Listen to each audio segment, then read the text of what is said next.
Vamos lá então, né? Começando mais um vídeo, uma aula resumo, né? Aqui do curso que a gente está administrando na Faculdade Central do Recife para a turma de Direito, ano 2023, primeiro semestre. Essa aula agora vai ser sobre tradição durkheimiana, né? Com uma ênfase mais forte no pensamento de Durkheim.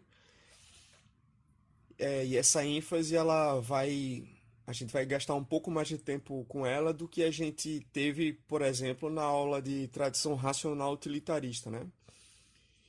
E comparativamente também à teoria do conflito, porque o centro de tudo está nas ideias de Durkheim.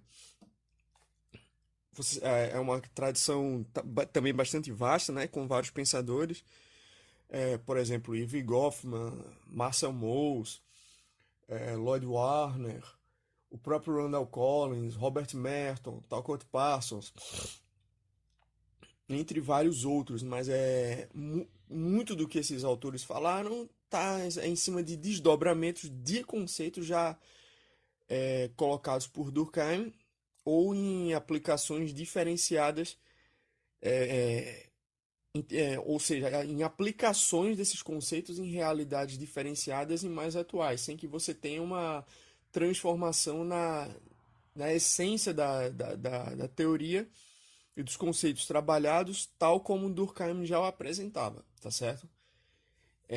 Como vocês podem ver, eu voltei a colocar foto de gente feia na capa do vídeo, né? Mas é porque eu não achei nenhuma imagem que pudesse traduzir o pensamento durkheimiano. Talvez a capa lá do Interaction Ritual Chains, que é uma foto interessante de umas moças fumando, que remete à ideia de ritual de interação, mas que vocês não iam associar de imediato, né? Então fico aqui com a foto do Durkheim mesmo, que, bom, não tem problema não. Olha só, a gente tava, inclusive ao final da aula anterior, quando a gente tava falando do dilema do carona e do dilema do prisioneiro, que são dilemas, né, da teoria racional utilitarista, né, que mostram limitações da mesma. A ideia de que se você pensar na sociedade enquanto um um agrupamento que se movimenta, que age conforme as mesmas premissas de mercado, ou seja, as premissas da troca vantajosa, da troca egoísta, isso gera alguns problemas, porque nesses dois argumentos, que é como a gente viu, o dilema do carona e o dilema do prisioneiro, as trocas egoístas, elas não são capazes de gerar uma confluência de ações que permita pensar numa sociedade existindo com regras padronizadas. Ao contrário, eles vão mostrar como essa cooperação acaba se tornando muitas vezes impossível e a própria sociedade seria uma realidade problemática, a menos que você tenha algum tipo de força externa que fosse capaz de gerar essa solidariedade. O próprio conceito de solidariedade, ele é central no pensamento de Durkheim, tá certo? Mas só que ele vai encontrar uma solução que é diferente, né? Não se trata bem de uma força externa como o Estado que vai produzir racionalmente a solidariedade. O que vai acontecer é o seguinte: a maneira como o Durkheim pensa é o seguinte. Você tem eventualmente um sistema de trocas, um sistema econômico, um sistema de interesses egoístas, não é? É uma realidade de indivíduos que buscam os seus interesses egoístas. O que é que acontece? A pessoa supõe uma determinada situação. Eu tenho sede enquanto necessidade física, biológica, e preciso comprar água, refrigerante, o que quer que seja. E ao mesmo tempo eu tenho o dinheiro como mercadoria para trocar por outros bens. Você tem por um outro lado o seu Zé, o dono da bodega da esquina, sei lá, qualquer empreendimento comercial que você possa imaginar. Ele tem a mercadoria e o interesse egoísta dele está no sentido de trocar essas mercadorias pelo dinheiro, certo? Então eu tenho uma mercadoria, ele tem outra mercadoria, trocamos essas mercadorias para satisfazermos as nossas necessidades egoístas naquele contexto. O que nós temos que admitir, primeiramente, é que existe em volta dessa relação de trocas um sistema de, como é que a gente pode dizer?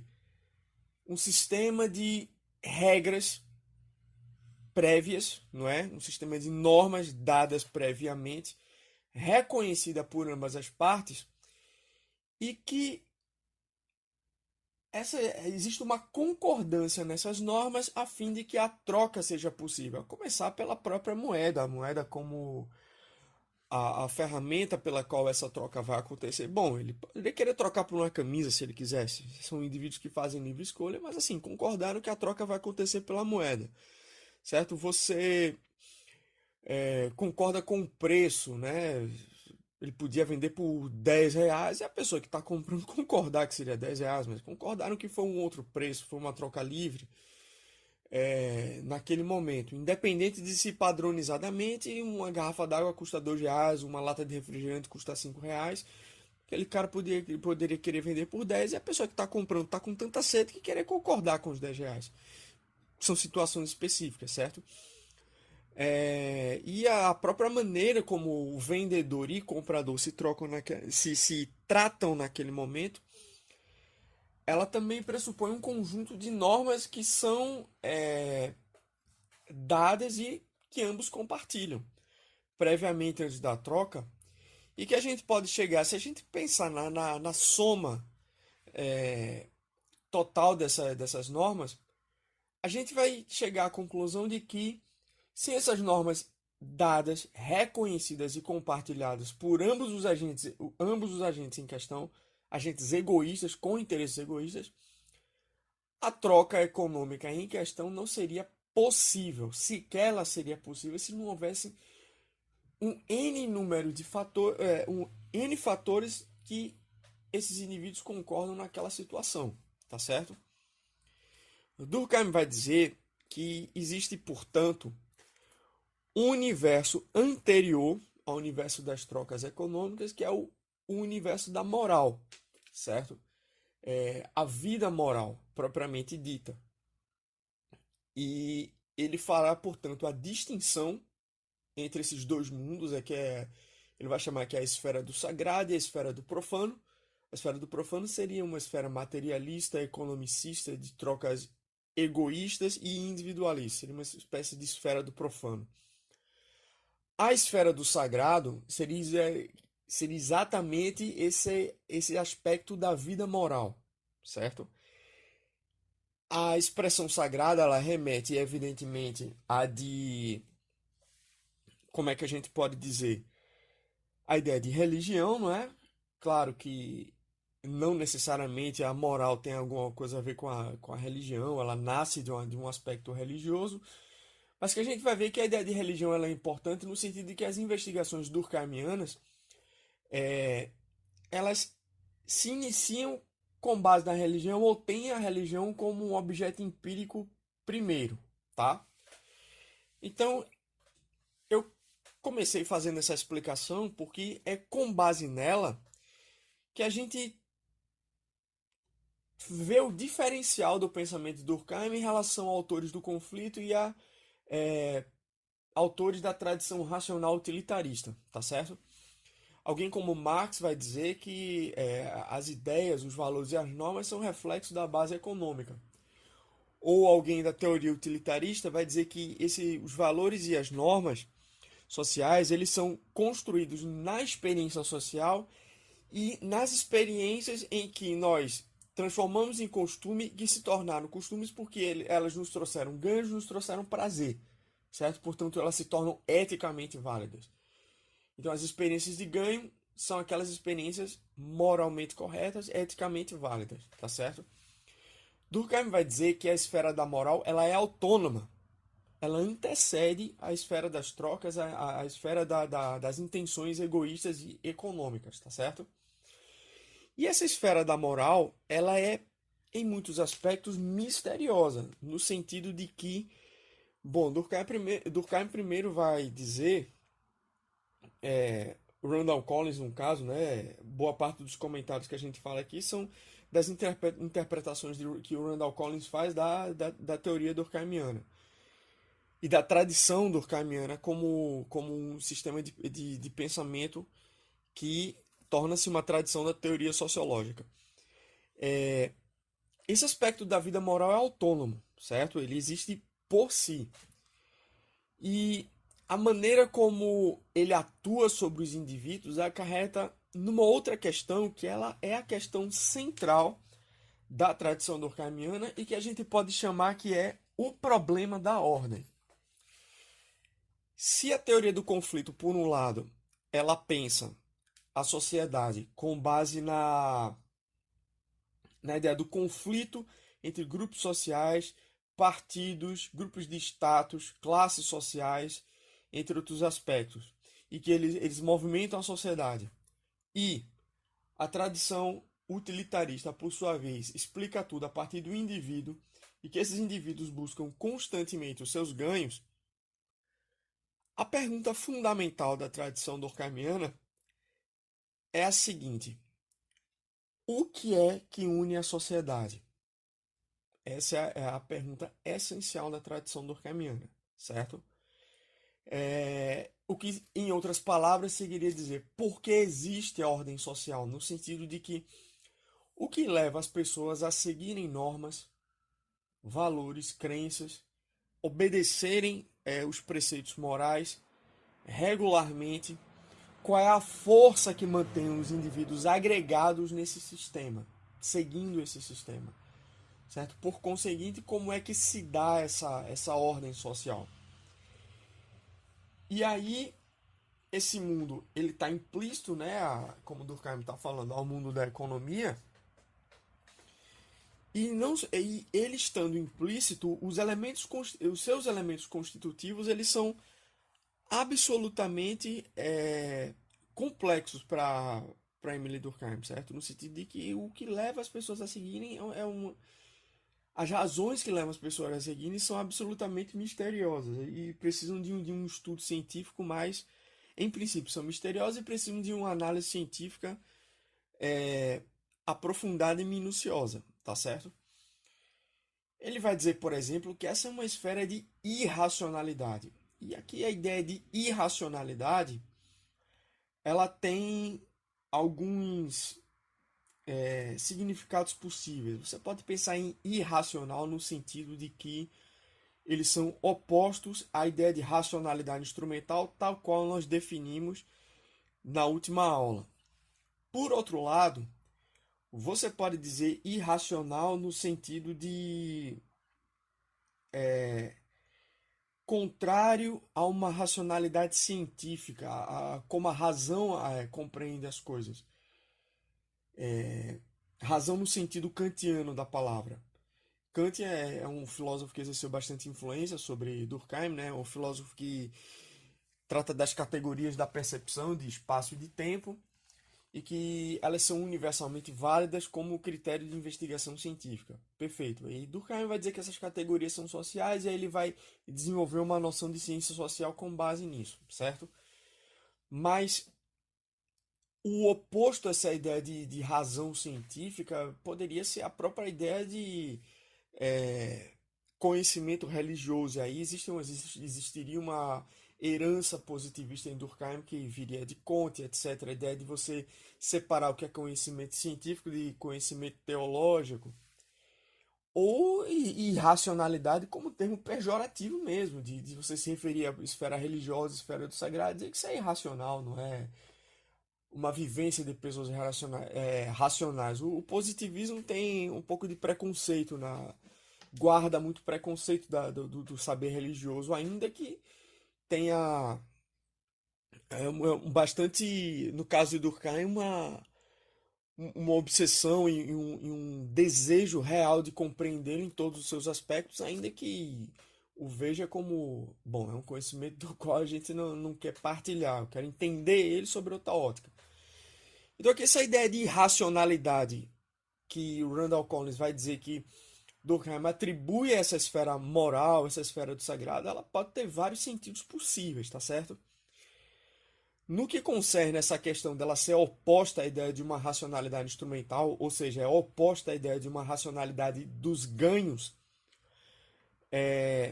significa dizer que você reproduz as normas sociais, independente disso te trazer ganhos materiais ou simbólicos. É dizer que essas normas têm força sobre você, independente de qualquer cálculo racional que você o faça para permanecer dentro desse sistema de normas. E aí na aula que a gente teve sobre tradição durkheimiana, eu contei uma história uma experiência que eu tive quando eu morava no Rio de Janeiro, de tava eu e uns amigos dentro de um determinado prédio, né, um apartamento de um colega nosso, esse prédio estava em reforma na parte da fachada, né? E aconteceu que o vizinho de cima derrubou alguma coisa que fez um barulho muito forte e todo mundo acreditou que o prédio estava desabando. Todo mundo entrou em pânico. As pessoas abriram a porta, começaram a correr e um colega meu foi lá, me apareceu, foi para frente do elevador num prédio supostamente desabando para apertar o botão do elevador social. Quer dizer, cogitou ir pelo elevador de serviço, mas lembrou que não podia, tem que ser pelo social. Que tipo de indivíduo que está para morrer soterrado num prédio desabando vai se preocupar com a norma do elevador social e do elevador de serviço? Quer dizer, esse indivíduo para mim esse colega meu, eu sinto falta dele. Eu não vou citar o nome de ninguém aqui, mas era uma turma de quem eu tenho alguma saudade hoje. Quer dizer, esse meu colega é a prova viva de que a ideia de que, olha, numa situação de extremo perigo, as pessoas se esquecem das normas sociais. Olha, não, meu amigo, eu discordo plenamente disso. Em situações extremas, tem indivíduos que internalizaram normas de uma maneira tão intensa que eles vão tentar reproduzir normas mesmo assim. Ou você parar no sinal vermelho num bairro perigoso às 2 da manhã, mesmo quando você sabe que é às 2 da manhã, pelo menos na norma do Detran que a gente segue aqui em Recife, né? Não sei se é diferente em outros estados, passou das 10 da noite, você pode avançar o sinal vermelho por uma questão de segurança, porque a gente sabe do índice de assalto. Tem gente que continua parando, mesmo em bairros perigosos. Ou um caso que teve recentemente, estava um indivíduo sendo devorado por leões, né, numa dessas regiões de passeio, em safari, alguma coisa assim. Aí teve um leão que atacou um dos turistas. Os indivíduos lá que organizam o passeio estavam em dúvida se atiravam no animal e seguiam as normas de proteção dos animais ou salvavam a vida dos indivíduos. Eles estavam lá pensando no que era na norma correta, pensando na sanção que sofriam se atirassem nos leões, enquanto que o turista estava lá sendo devorado. Quer dizer, são situações extremas em que os indivíduos permanecem seguindo as normas sociais. A força das normas sociais ela é muito forte sobre nós, sobre os indivíduos de alguma forma. Ela antecede as trocas econômicas, ela regula o universo econômico em muitos aspectos, inclusive o próprio Weber já demonstrou isso de outro ângulo, né? Falando da norma religiosa que cria uma ética sobre o trabalho, que leva o indivíduo a trabalhar por mais horas e que isso gerou um impacto na economia capitalista pelos séculos XVI até o século XIX, né? Mas é a ideia de que Durkheim tem isso como tese fundamental. Olha, a moral exerce uma força sobre os indivíduos, ela existe por si, ela existe externamente aos indivíduos e ela tem uma força de coercitividade que ela é visível e que não dá para negar.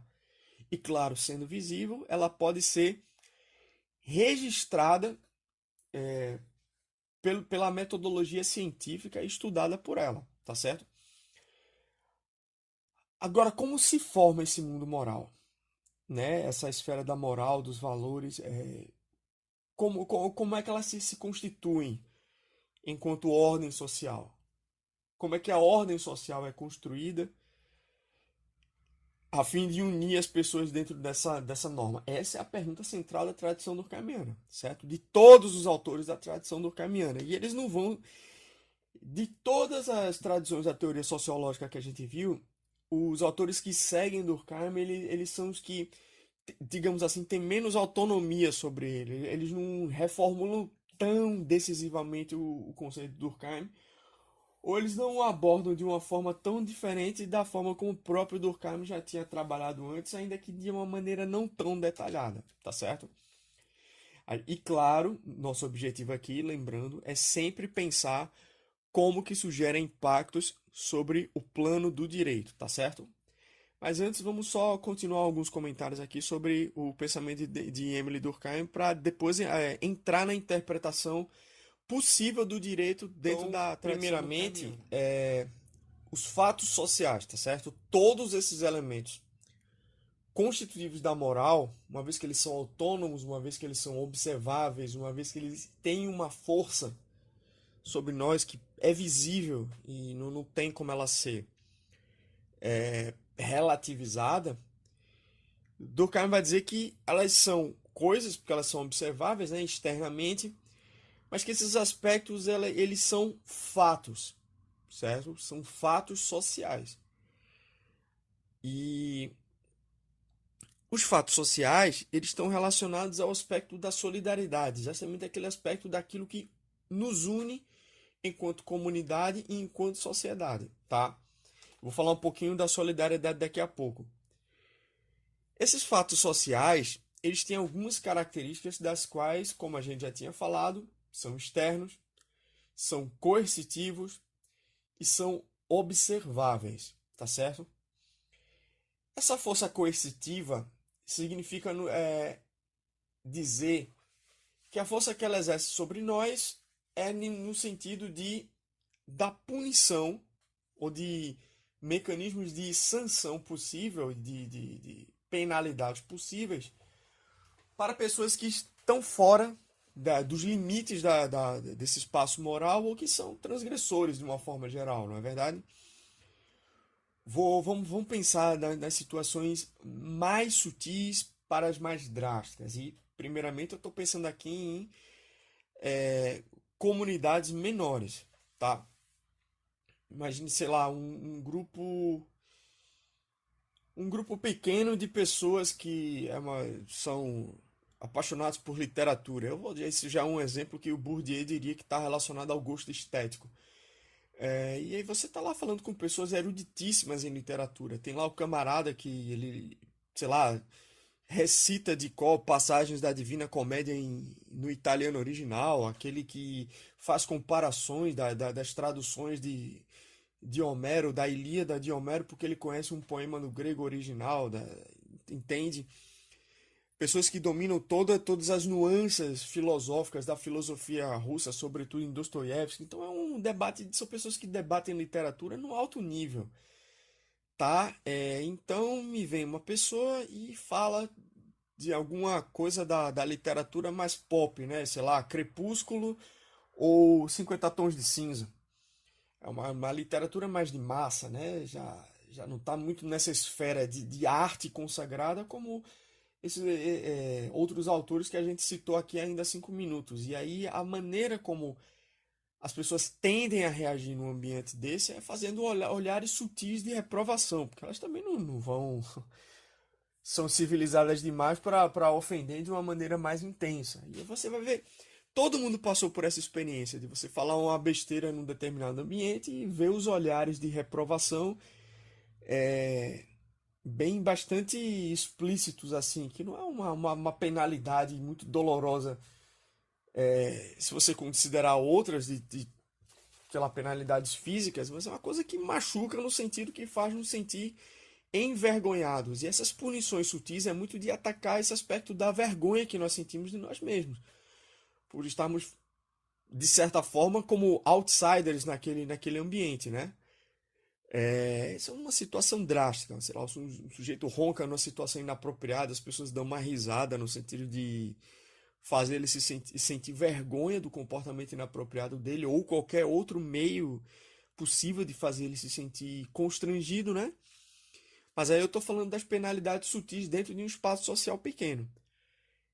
Uma comunidade menor também pode partir eventualmente para punições mais drásticas de transgressores da ordem. Você veja, por exemplo, um estuprador, um popularmente conhecido como tarado, um pervertido sexual que, sei lá, situação horrível e hipotética, ele se masturba na frente de crianças de menos de 5 anos, a comunidade fica sabendo, e aí, bom, pegam esse cara, vão iniciar um processo de linchamento. Tamanha indignação de você ver um transgressor desse tipo que literalmente, aos olhos dessa comunidade, perdeu a dignidade de um tratamento humano pela forma com a qual ele rompeu com os laços morais que unem aquela sociedade, tá certo? Então é uma reação emotiva forte e coletiva, colocada a nível coletivo, mas que tem a mesma premissa, a punição do indivíduo transgressor. E que ela se dá de forma, o reconhecimento do transgressor, ela se dá de forma imediata. Você não precisa de uma instância, nesses casos, de uma instância como direito, certo? Você imagina, por exemplo, que um grupo de 10, 20 pessoas identificou esse criminoso sexual, esse pervertido sexual, e essas pessoas vão lá, não, vamos fazer o seguinte, ó, vamos fazer uma divisão do trabalho. Tem 20 pessoas aqui. 5 vão fazer a denúncia, as outras 5 vão fazer a defesa, as outras 5 vão fazer a acusação, e esses outros 5 aqui vão ser o júri e o juiz. Agora a gente já pode dar conta desse caso de transgressão horroroso. Não, ninguém faz isso, né? Em comunidades menores, especialmente, é que isso não vai acontecer de jeito nenhum. A tendência é que todo mundo pegue um pedaço de pau, um pedaço de pedra e vão partir para a punição mais cruel possível, de um jeito que talvez esse cara morra espancado, surrado antes de chegar na prisão, né? A gente conhece muitos casos nesse sentido. Relatos de pessoas que morreram linchadas por, sei lá, uma resposta de revolta da comunidade, são experiências que já foram registradas na imprensa, na história das sociedades, tá certo? Mas são exemplos que mostram o seguinte: a força da moral sobre os indivíduos ela é muito intensa, a ponto de gerar respostas imediatas que as pessoas sequer calculam. Vejam, esse exemplo que eu falei do constrangimento de você seguir as normas sociais, eles não dependem de um cálculo racional do indivíduo. Por exemplo, pense na norma social de um indivíduo vestir-se adequadamente para ir a uma aula. Você pensa como diz a tradição racional utilitarista, você está pensando nos custos e benefícios no momento em que você decide. Você simplesmente faz, certo? Claro, alguém como Hume ou David Hartley argumentariam que faz porque virou costume, e virou costume porque, primeiramente, ele percebeu como algo que não traria prejuízos a ele, né? Durkheim diria por seu lado, seria a tréplica de Durkheim. Mas ele só percebeu que não traz prejuízos porque ele viu alguém sofrendo a sanção por se vestir de maneira inadequada, e aí você já tinha a força da moral atuando para que fosse possível ele construir uma ideia de uma ação que me gera ganhos, ou seja, nesse exemplo, se vestir adequadamente, e aí virar costume e virar valor eticamente correto, porque me trouxe ganhos, certo? Durkheim vai argumentar que sempre você tem uma moral antes que distribui as punições, ela como fato que os indivíduos reconhecem, e que quem está fora será punido, será penalizado de todas as formas possíveis, desde a maneira mais drástica, das formas sutis de constrangimento, até as mais selvagens e até cruéis, tá certo? Então o ponto de Durkheim é aqui, a moral, os aspectos da vida moral são fatos sociais, existem por si, são observáveis, e a força deles sobre nós em termos coercitivos, ele não pode ser negado, tá? Então, por outro lado, a gente tem que considerar a ideia de solidariedade, tá certo? A ideia de solidariedade aqui é pensada não como caridade, como a gente costuma pensar popularmente, mas é o próprio conceito do resultado, né? Da força que a moral exerce sobre nós, né? De que você tem algo que nos gera laços, que nos mantém agregados. Você pode dizer que essa união em si é uma forma de solidariedade, a união entre os indivíduos, tá certo? Agora, essa amarra social, ela pode ser pensada em dois níveis, ela não se dá somente a nível de uma comunidade menor, tá certo? Você pode pensar em sociedades mais complexas. O Durkheim falava sociedades mais densas. Existem muitas analogias que Durkheim faz, tanto com a física como a química. Aí ele está pensando na possibilidade de você ver a sociologia como física social. No sentido de que você tem as sociedades mais densas, ou seja, mais complexas, com divisão do trabalho social mais rígida, mais complexificada, como vamos dizer, mais sofisticada. E por outro lado, sociedades mais simples, né? Com sistemas morais mais sólidos, é, por outro lado, com baixa divisão do trabalho, portanto, pouca densidade. E aí esses dois modelos de sociedade, olha, colocando como exemplo de pato e bola, você pega uma sociedade industrial, as sociedades industriais são mais densas para Durkheim, comunidades primitivas, comunidades menores têm densidade menor, e aí você pode pensar uma tribo indígena, né? Pequenas comunidades religiosas seriam as sociedades de menor densidade, tá? E esses dois modelos de sociedade mais densas e menos densas, elas têm dois tipos de solidariedade distintos. O primeiro é a solidariedade orgânica. Durkheim vai dizer que essa solidariedade orgânica ela é característica das ditas sociedades complexas, né? Que têm forte divisão do trabalho, ou seja, as sociedades capitalistas. E você pode dizer que de alguma forma que essa solidariedade ela se dá com relação às funções desempenhadas por cada órgão dentro de um corpo social. Essa questão do órgão dentro de um corpo social a gente vai aprofundar com mais calma daqui a pouco, porque tem a ver com uma outra analogia científica, que é com a medicina, né, com a biologia, que é de você dizer que uma sociedade pode ser pensada como um corpo humano, tá certo? Por outro lado, você tem a solidariedade mecânica. A solidariedade mecânica é o próprio. Os exemplos que eu citei anteriormente já são ilustrativos, né? São comunidades menores, com baixa divisão do trabalho, e que a resposta da moral ela se dá de uma maneira mais imediata, visível ou até quase que robótica e mecânica. Daí a própria expressão, não é? É, O que você tem são indivíduos que integram e compartilham das mesmas noções, dos mesmos valores sociais numa sociedade menor, tanto no que se refere a crenças religiosas, como em relação a interesses materiais necessários à subsistência do grupo, tá? E justamente essa correspondência de valores que vai assegurar a coesão social, tá certo? Então aqui você tem a solidariedade orgânica de sociedades maiores, a sociedade mecânica de sociedades menores e menos densas, tá certo? Na sociedade de solidariedade orgânica, elas têm o desenho que permitiu Durkheim criar uma teoria célebre da sociologia que é conhecida como funcionalismo. O funcionalismo, ele é a teoria da sociologia que investiga a sociedade a partir de suas funções, tá certo? Das funções órgão, de cada órgão social dentro de um corpo social específico. Claro, a ideia de corpo social ela tem uma analogia com a ideia de corpo humano, e aí é pensar a sociologia não mais como física social, mas de certa forma como espécie de medicina social, porque você vai perceber a doença do corpo social e vai ver as causas dela, vai dar o seu diagnóstico.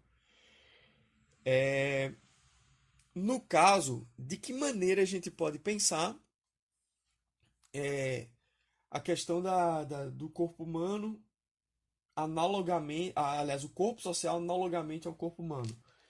O corpo humano é um organismo composto, né, dotado de vários órgãos, e que nós sabemos que se você tiver uma função, um órgão, que ele perde a sua vitalidade, a sua funcionalidade, o corpo todo perece. Por exemplo, o coração parou de funcionar, você morre. E fim de conversa, tá certo? E mesmo que você não pense, por exemplo, em falha ou falência total de um órgão, você pode pensar, olha, um funcionamento fraco, comprometido, o corpo inteiro sente. Você pode pensar na imunidade, uma situação em que você está com a imunidade mais baixa e você fica sujeito a vírus, etc. Você fica gripado e, e o corpo inteiro sente os efeitos da gripe. Seu nariz fica corizando, você tem dor na garganta, você tem dor de cabeça, dor no corpo, você sente seu corpo um pouco mais mole, a sua disposição cai. Então são todos esses aspectos, certo? Seu corpo inteiro sente. Durkheim vai dizer que de alguma forma todas as funções do corpo social elas são complementares, tá certo? As suas funções são complementares. O funcionalismo pensa as funções enquanto complementares e garantindo o funcionamento do todo, tá certo? Mas se você tiver uma comprometida, o corpo social inteiro vai sentir. Por exemplo, você imagina uma sociedade que está tudo funcionando perfeitamente, tá? Ponha uma greve da polícia. Quais são as consequências possíveis que daí advém? A gente que mora no Brasil, a gente sabe do resultado, né? Já passamos por experiência de greve da polícia, crime generalizado, saques em lojas. Pense, por exemplo, que o direito tem uma função social. E aí eu já estou falando, antecipando alguma coisa. Na teoria durkheimiana, uma das formas possíveis de se pensar o direito é pensar a função do direito, tá certo? A função do direito na sociedade. Bom, é distribuir de maneira racional as punições legais, né, dentro de premissas de racionalidade, proporcionalidade, de ética, de justiça e imparcialidade, garantir os direitos, regulamentar as atividades, interpretar as leis, não é? Entre vários outros aspectos. E aí o direito tem essas funções. Imagine uma estrutura judiciária dentro de um determinado país completamente corrompida, tá certo? Pense nas consequências possíveis. Daí, sei lá, você vai ter um judiciário que, em qualquer esquema de corrupção que eles entrem, eles jamais vão ser punidos por causa disso. E aí você vai ter uma impunidade, você vai ter reincidência, você vai ter uma esfera livre para corrupção, desvio de dinheiro, superfaturamento de obras, contratos ilícitos de licitações para obras públicas. Esses contratos ilícitos fazem com que você tenha um aumento do inchaço do Estado, aumento de aspectos como dívida pública, mau funcionamento da economia, porque a insegurança jurídica ela leva a queda de investimentos internacionais num determinado país, porque aí você já tem um risco desse país maior em termos de economia, políticas públicas totalmente ineficientes, e se serviços públicos são ineficientes, você tem a saúde pública torna-se ineficiente, a segurança pública torna-se igualmente ineficiente nesse sentido. Você tem um espaço absolutamente propenso para a ideia do crime, e você vai ter um estado generalizado de anomia, certo? A anomia para Durkheim, ela está relacionada a essa ausência das leis e das normas de alguma forma, ou mesmo uma situação em que as leis e as normas não são mais capazes de garantir o funcionamento da sociedade, porque eles não exercem mais essa força coercitiva sobre os indivíduos. E embora Durkheim não fosse utópico de achar que não existisse transgressão, não é? Ele vai dizer que existem as situações em que a anomia ela torna-se absolutamente endêmica na sociedade e que é sempre importante você ter um funcionamento das instituições de maneira efetiva a fim de garantir a ordem social. Durkheim é um teórico, sobretudo, da ordem social. É claro que eu não estou querendo colocar aqui que Durkheim como é que a gente vai dizer, prescritivo dessa forma, né? Ele é evidentemente um cientista bastante frio, né? Mas isso que a gente pode dizer pode ser colocado em termos de descrição lógica, uma vez que as instituições sociais, uma vez que a moral ela perde essa força de controle sobre os indivíduos, o resultado é situações de transgressão generalizada ou de perda dos elementos constitutivos dessa sociedade, tá certo? Mas, em todo caso, a gente já tem aqui é, alguns aspectos sobre como é possível você pensar o direito por uma interpretação ou uma ótica da teoria durkheimiana. A primeira delas é você ver o direito como resultado, né, ou uma das expressões possíveis de uma sociedade ou da natureza coercitiva dessa sociedade, da vida moral, tá certo? Nesse caso, você pode dizer que o direito seria parte dos fatos sociais, né? Um sistema de conhecimento que é exterior aos indivíduos, certo? Que condiciona a liberdade humana, as necessidades coletivas, tá certo?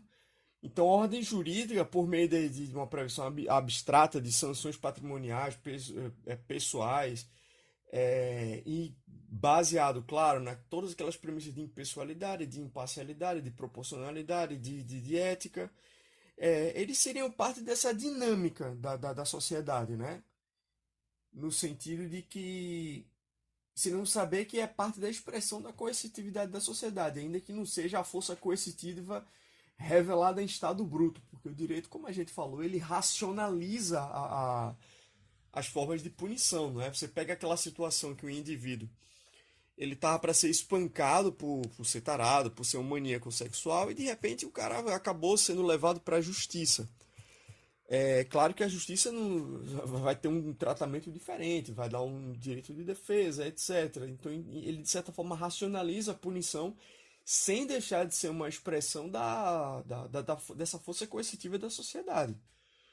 Porque a punição ela está prevista, certo? O controle social ele é previsto, com os custos previstos para quem os transgride e assim por diante, tá ok? E não obstante, um segundo ponto de vista pelo qual nós podemos interpretar o direito pela ótica durkheimiana consiste em a gente entender a função, né?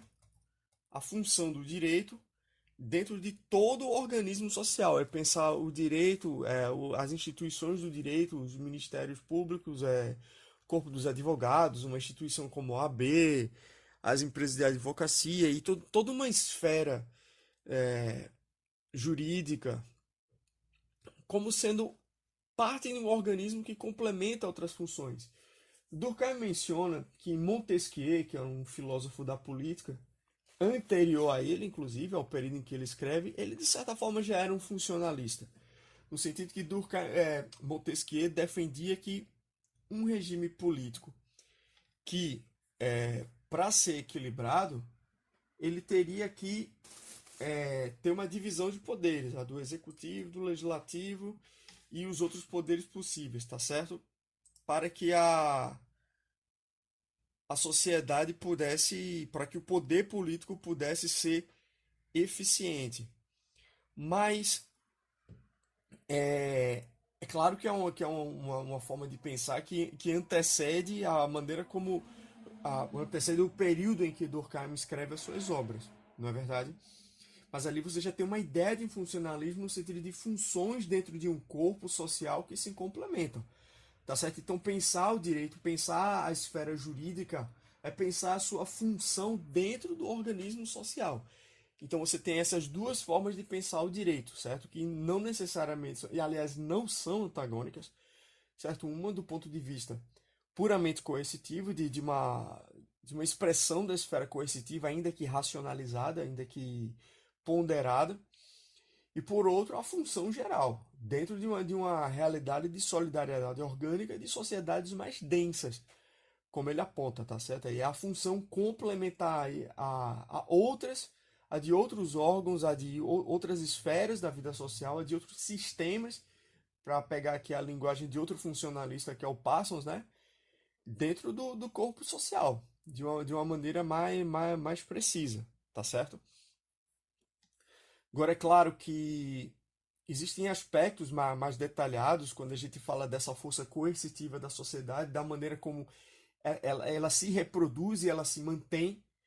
E o ponto central que Durkheim fala é a questão da religião, né? Que ele tem estudos vastíssimos sobre a religião. Ele tem um livro célebre que é As Formas Elementares da Vida Religiosa, em que nessa obra ele discute a questão do ritual, certo? Os componentes do ritual, a gente discute em sala de aula, a gente tende a acreditar que quando a gente fala de ritual, as pessoas imaginam alguma coisa que está numa capa de um disco do Black Sabbath, alguma, sei lá, algum rito de magia negra, alguma coisa de filme de terror, mas não é nada disso. Você tem uma reunião de pessoas que têm uma atenção de foco mútuo num objeto que pode ser sagrado, e se esse objeto for sagrado, você está falando de um rito religioso. Mas esse objeto de atenção mútua pode ser, sei lá, uma partida de futebol, pode ser é, a nossa própria constituição, da nossa personalidade, o nosso próprio eu de fachada, e a teoria do ritual de Goffman, né? Mas você tendo um objeto de atenção mútua e você tendo uma interação, em que internamente essa interação você tem a construção ou reprodução de um entendimento comum sobre esse objeto, de ideias e de crenças sobre ele, e a maneira como essas pessoas frequentemente estabelecem outros rituais de interação ao longo de um tempo no cotidiano, e daí você tem uma cadeia de transmissão de ideias. O Randall Collins fala de uma teoria que é das cadeias de rituais de interação, e dessa forma você tem a reprodução das ideias e a manutenção das mesmas, né? A maneira como elas se mantêm vivas, fortes e com a mesma força coercitiva que Durkheim estabelece na sociedade, sobretudo o elemento da energia emocional. Os autores da teoria dos rituais, eles tem pouco a acrescentar, né, em relação ao que Durkheim dizem. O que eles fazem são aplicações diferentes para outras situações e outros objetos, mas eles acrescentam muito pouco à teoria original de Durkheim dos rituais, que está ali nas formas elementares da vida religiosa, tá certo?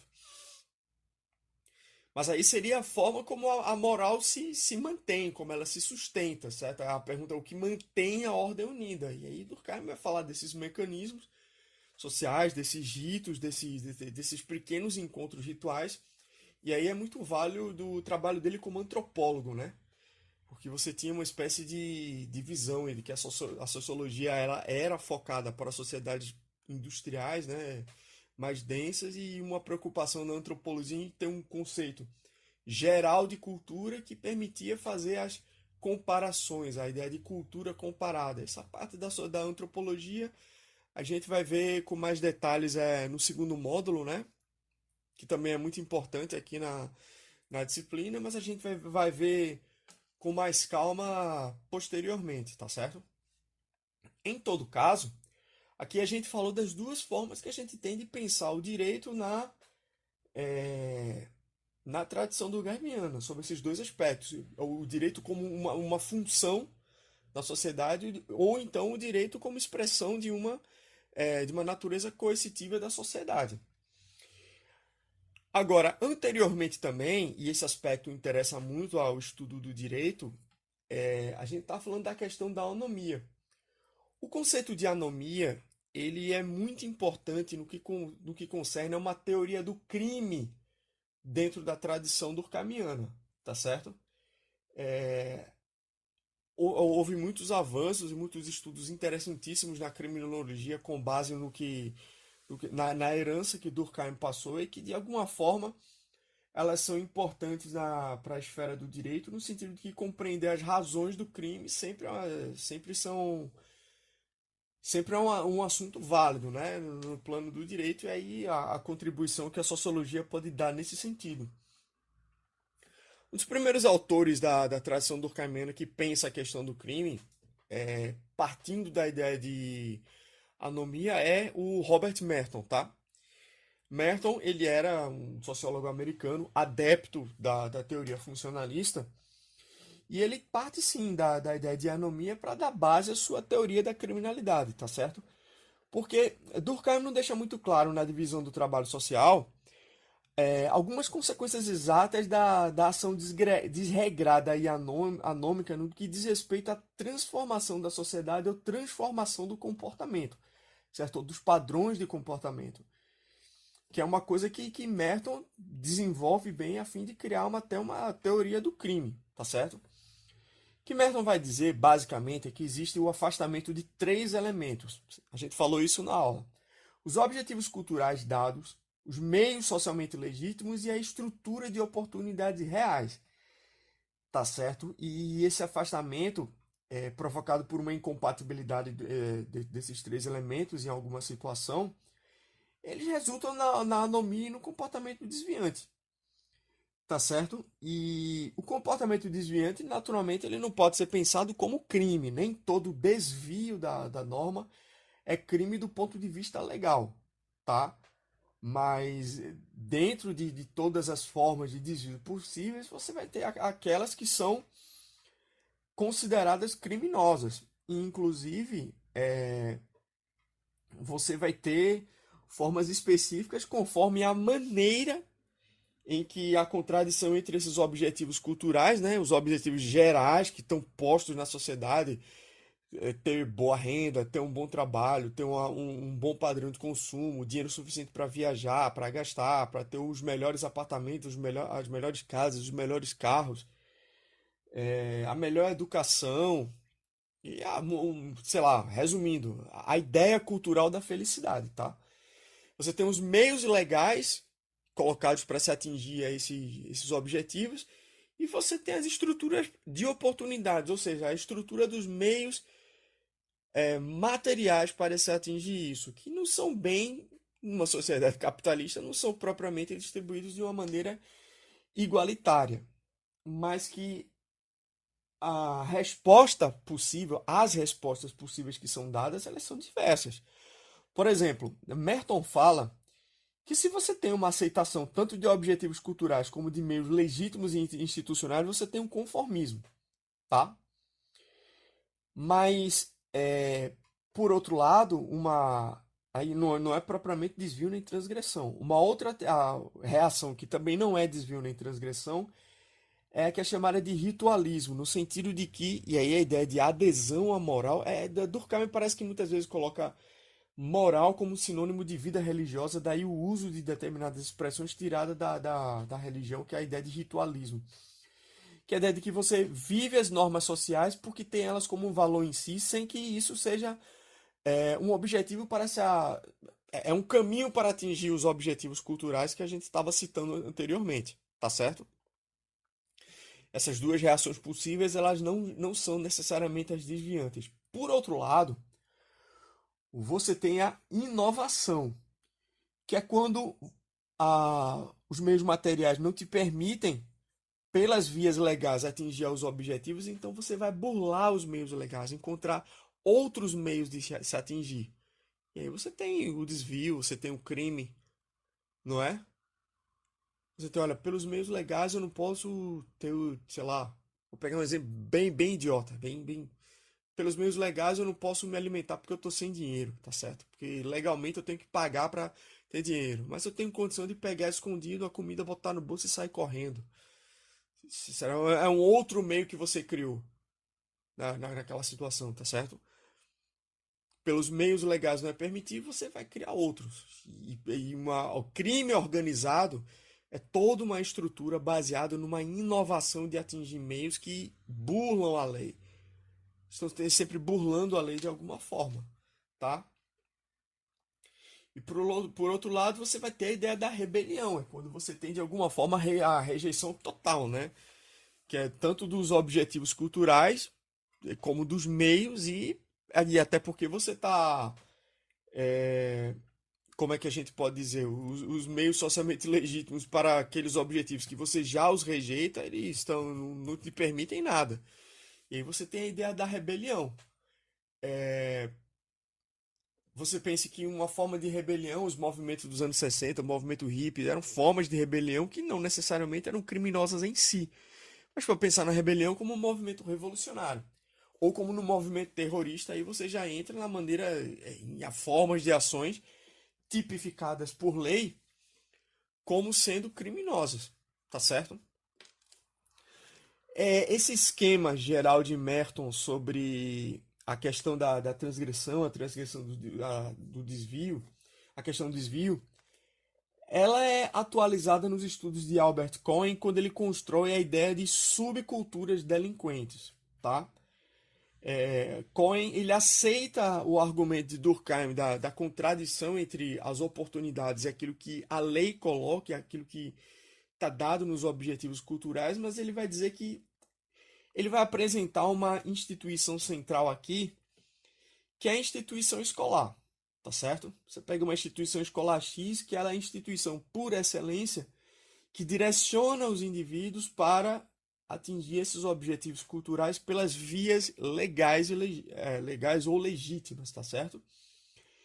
Mas você sabe que, por exemplo, existe a desigualdade social e a má distribuição de meios materiais para se atingir a isso. E você supõe que é possível você encontrar famílias de classe média. Todas essas teorias são americanas, tá? Ele está trabalhando com a divisão de classe, tal como estava dada nos Estados Unidos nos anos 50, nos anos 40 e assim por diante.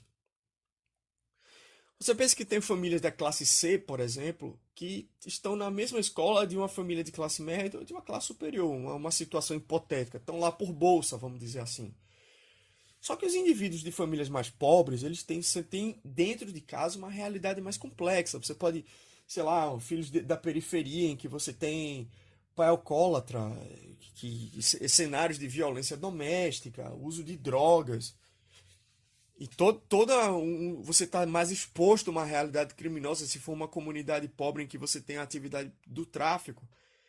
E pedir para esse aluno ter o mesmo nível de concentração de um aluno de classe média que tem uma vida mais tranquila em casa é uma situação que pode ser um pouco complexa, exigir o mesmo nível de atenção, o mesmo nível de desempenho, sendo que experiências pessoais e emocionais de alunos mais pobres pode levar, não estou dizendo isso aqui não é determinista, tá, pessoal? Você pode ter um aluno brilhante que é extremamente pobre. Não estou querendo dizer que o pobre necessariamente vai ser fracassado. Não é isso. Estou falando de probabilidade diante de dificuldades postas que um outro aluno de uma outra família não tem. Tá certo? Que isso aqui é uma coisa que a gente não nega. Mas pense que, por exemplo, o seu desempenho é menor. O seu desempenho é mais fraco por conta de problemas que a escola não tem como mediar, porque não é papel dela mediar, é o espaço familiar daquela criança. Tá? Então você vai ter uma desigualdade, você vai ter o sentimento do fracasso, você vai ter, no primeiro momento, a absorção dos objetivos culturais e a ideia de que você não é capaz de atingir esses objetivos culturais, portanto você tá numa esfera de fracasso. E que essa é a situação em que esses indivíduos eles correm para subculturas. A ideia de subcultura não implica dizer necessariamente cultura inferior. Aliás, não quer dizer cultura inferior. A expressão subcultura quer dizer a cultura menor, a cultura de espaços menores que ela está dentro de uma esfera de uma cultura hegemônica, ela se diferencia, é uma questão de ela se identifica por um processo de alteridade, certo? Mas ela é diferente da cultura hegemônica, tá certo? As subculturas, elas podem ser delinquentes ou não, no sentido de que o sistema de valores compartilhados,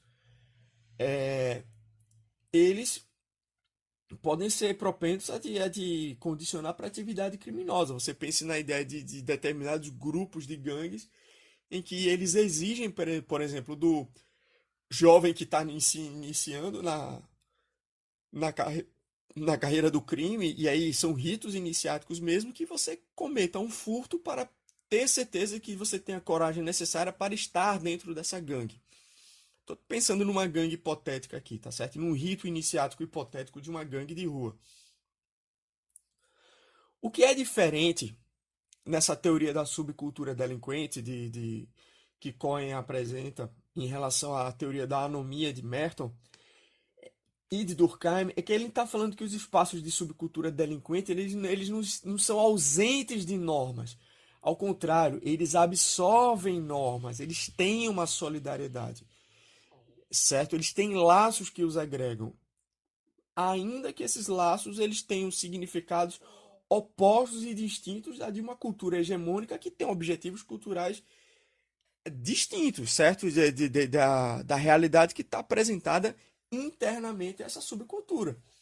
Você veja circuitos musicais em que os negros desenvolveram nos Estados Unidos, como os de jazz, de blues, hip hop, eles eram espaços musicais que os negros promoveram, mas que quando eles surgiram, eles eram espaços de boemia, de quase atividade criminosa. Você já tinha a ideia de uso de drogas, de casos de violência. É claro que posteriormente o blues e o jazz se elitizaram de alguma forma, mas em princípio eles eram pensados como subcultura, mas era uma realidade bastante boêmia, que você tinha uma propensão à atividade criminosa. A cultura da capoeira no Brasil é um exemplo também de subcultura, é, mas que posteriormente, claro, subcultura delinquente, no caso, posteriormente é um patrimônio da herança afro-brasileira na nossa história, ok, é assim que a gente toma nos tempos atuais, mas que já teve uma história de subcultura delinquente. Tá certo? Então, a grande diferença para Merton e para Durkheim é que não, aqui não é ausência de normas, aqui é a absorção de normas distintas e que normas que podem levar ao comportamento criminoso, Uma certo? última forma da gente ver a colaboração da tradição durkheimiana para pensar a questão do crime e essa absolutamente agradável assim em termos de leitura e de apresentação do argumento, em termos de trabalho de pesquisa empírica, é do Howard Becker, né, que é um livro que eu particularmente gosto muito, que é The Outsiders, em que ele estuda essa questão das subculturas delinquentes e ele trata, bom, o Howard Becker de certa forma ele relativiza o conceito de desvio no sentido que se, por exemplo, Cohen estabeleceu que existe a transgressão de normas dentro da subcultura delinquente e não um espaço de, como é que a gente pode dizer, desvio da norma ou ausência de normas, você tem argumento para de alguma forma relativizar essa ideia de desvio, no sentido de que isso é o desvio na subcultura delinquente, de repente pode ser exatamente a norma na cultura hegemônica, tá certo? Mas um conceito interessante que o Howard Becker coloca é o do rótulo. Ele cria a teoria dos rótulos, dos grupos desviantes, tá certo? E aí a teoria do labeling, como ele chama, e que muitas vezes essa ideia do labeling, ela significa a rotulação externa do grupo delinquente, e normalmente é os grupos que fazem essa rotulação. Eles de certa forma devem ter tem alguma força hegemônica superior, e daí a força que eles têm de aplicar esse rótulo, e que não precisamente ele é aplicado a um grupo que será delinquente, ou a um indivíduo do que viverá um comportamento delinquente, mas por estar naquele espaço social, ele já recebe o rótulo previamente, antes de que se cometa o crime. É você dizer, por exemplo, que uma escola absolutamente puritana, sei lá, que não permitia que negros entrassem nessa escola porque os filhos de uma elite branca estavam lá. E por que você não permite? Porque sendo negro, ele será necessariamente fracassado e dado ao comportamento criminoso. Você já está atribuindo o rótulo nele por fazer parte de uma determinada comunidade. é, e esse processo ele é feito exatamente com as comunidades delinquentes ou com membros de indivíduos que são das comunidades, das subculturas, perdão, mas que recebem o rótulo externo de serem delinquentes e que muitas vezes a reação que a sociedade tem com relação a esses indivíduos, ela já está dada previamente antes dele entrar de fato na atividade criminosa. E muitas vezes vira-se profecia cumprida previamente. O indivíduo acaba não tendo escolhas e a pressão que a sociedade exerce é de uma força tal que ele acaba se tornando delinquente de fato. É uma coisa muito similar ao que Foucault fala no sentido da produção da economia existente na instituição penitenciária, em que ele vai dizer que, longe de se ressocializar, o que você está fazendo é sujeitar os indivíduos a um discurso em que ele vai necessariamente absorver uma subjetividade imposta pelo poder, e aí, bom, você vai, em vez de ter ressocialização, você vai ter uma economia da produção da vida criminosa de alguma forma. É uma crítica que ele estabelece lá no Vigiar e Punir. Esse trabalho que é feito pelo Howard Beck, ele é muito da esfera cotidiana, certo? Pegando categorias que são trabalhadas por Durkheim, certo? Mas que eles vão ser constitutivos de alguma forma do crime, porque essa classificação e essa rotulação, eles acabam de alguma forma sendo espaços de produção de uma cultura delinquente, de forma externa, de uma subcultura, mas que vai de alguma forma gerar pressão que conduzam os indivíduos ao desvio de alguma forma, tá certo? Então, olha só, a teoria do The Outsiders de Howard Beck, a teoria da anomia de Durkheim, de Durkheim não, do Merton, né? Elas são formas de você pensar o crime pela perspectiva durkheimiana e você tem uma colaboração bastante rica, bastante extensa e interessante, que, bom, ela não cessa, que há muitos outros estudos de criminologia que trabalham com a questão com questões de conceitos da tradição durkheimiana. O próprio Randall Collins é um deles, mas a teoria do Randall Collins da violência a gente vai deixar para a antropologia, porque ela é centrada absolutamente na questão dos rituais, tá certo? Na questão da teoria dos rituais de interação. Então isso aí a gente deixa para a antropologia, porque o estudo dos rituais ele ficou mais dentro da esfera da antropológica, então a gente deixa isso para o segundo módulo, tá certo? A gente vai ter uma espécie de continuação dos conceitos de Durkheim, mas só que trabalhados na esfera da antropologia, tá certo?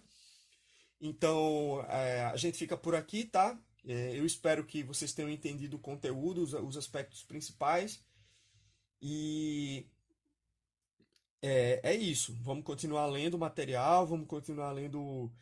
E não apenas ficar no material, a gente tem que ter uma cultura de ir nos autores, né? Que a gente trabalha, ler Durkheim, ler as formas elementares, ler Weber, para a gente ter um horizonte rico, né? Da sociedade que a gente vive, em termos de compreensão, para que vocês possam ser futuros juristas, né, advogados que tenham a habilidade de entender as nuances sociais a fim de tomarem as decisões corretas nos julgamentos que vocês forem fazerem, tá certo? Para que vocês possam atuar como advogados de uma maneira efetiva e ética e com, bom, eficiência, né, que é o que está faltando no sistema jurídico desse país. Então, muito obrigado aí para quem ouviu até o fim e até uma próxima. Abraço, boa noite.